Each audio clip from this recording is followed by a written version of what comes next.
by President Trump and confirmed with the Senate support. Secretary Kennedy himself swore me in on July 31st, calling me a public health expert with unimpeachable scientific credentials. My tenure as CDC director lasted 29 days. Since my removal, several explanations have been offered: that I told the secretary I would resign, that I was not aligned with the administration priorities, or that I was untrustworthy. None of those reflect what actually happened. I will share the details, but I want to be clear. Today should not be about me. Today should be about the future of trust in public health.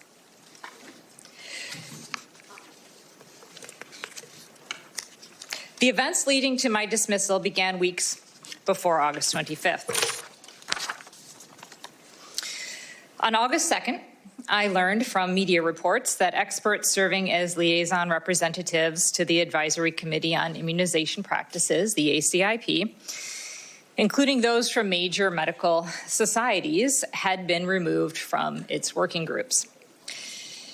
The following week, I heard concerns that the ACIP might alter childhood vaccine schedule at its September meeting, potentially without credible supporting data.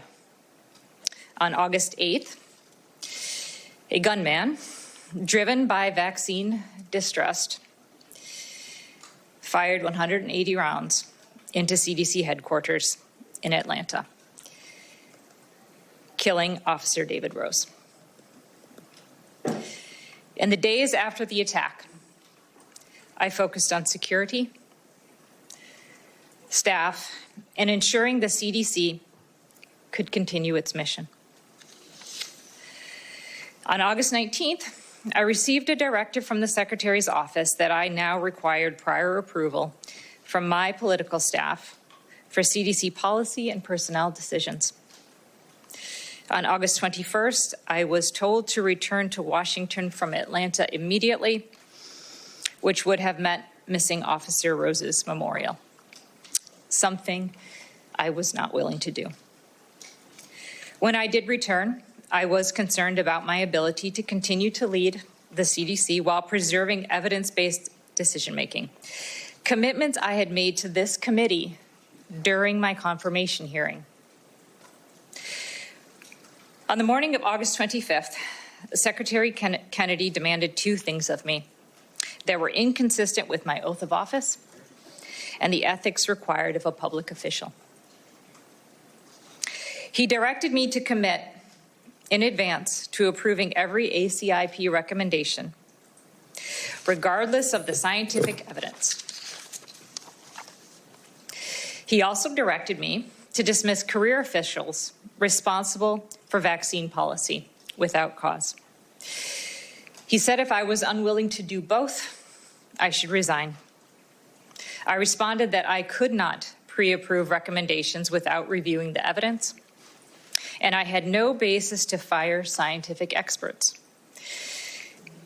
He told me he had already spoken with the White House several times about having me removed. For 3 decades, I have worked at the intersection of public health, science, and technology innovation, always challenging the status quo and welcoming the changes that come from research and discovery. Even under pressure, I could not replace evidence with ideology or compromise my integrity. Dr. Mornaz, you're almost out of time. I'll be generous, but if you could speed up just a little. Vaccine policy must be guided by credible data, not predetermined outcomes. As I wrote in my September 4th Wall Street Journal op-ed, I agree with President Trump. We should not hesitate to ask for proof about our vaccines. And I also agree with his most recent comments that vaccines are not controversial because they work. Demanding evidence is exactly what I was doing when I insisted CDC recommendations be based on credible science. I was never misaligned with the administration priorities. The goals Secretary Kennedy recently cited publicly protecting the public from threats, building infrastructure, modernizing systems, investing in the workforce, and enhancing scientific rigor were the same priorities I articulated at my confirmation hearing and began advancing during my short tenure. I remain supportive of those priorities. The question is whether they can be achieved without the expertise required at CDC. Regarding trustworthiness, I cannot define that word for Secretary Kennedy. I made commitments to this committee that I would lead with integrity, transparency, purpose, and work with Congress to maximize health outcomes and protect the American people. Secretary Kennedy told me he could not trust me.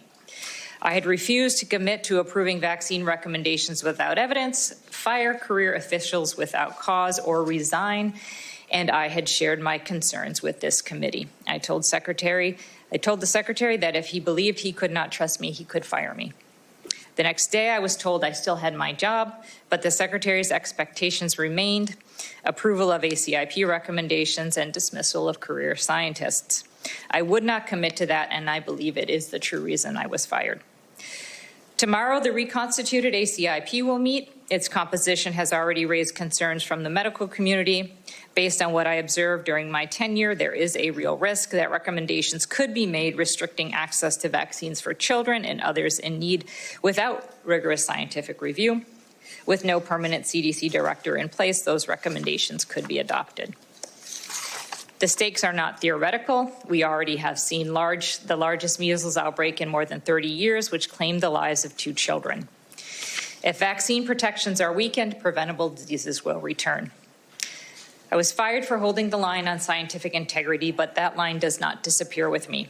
It now runs through every parent deciding whether to vaccinate a child, every physician counseling a patient, and every American who demands accountability. I want to end where I began with my confirmation hearing. I spoke then about the value of hard work, paying my own way through college, and my lifelong dedication to science and public health. On August 25th, I could have stayed silent, agreed to the demands, and no one would have known.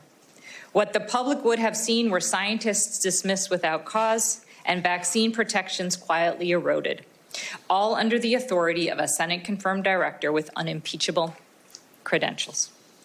I could have kept the office, the title, but I would have lost the one thing that cannot be replaced: my integrity.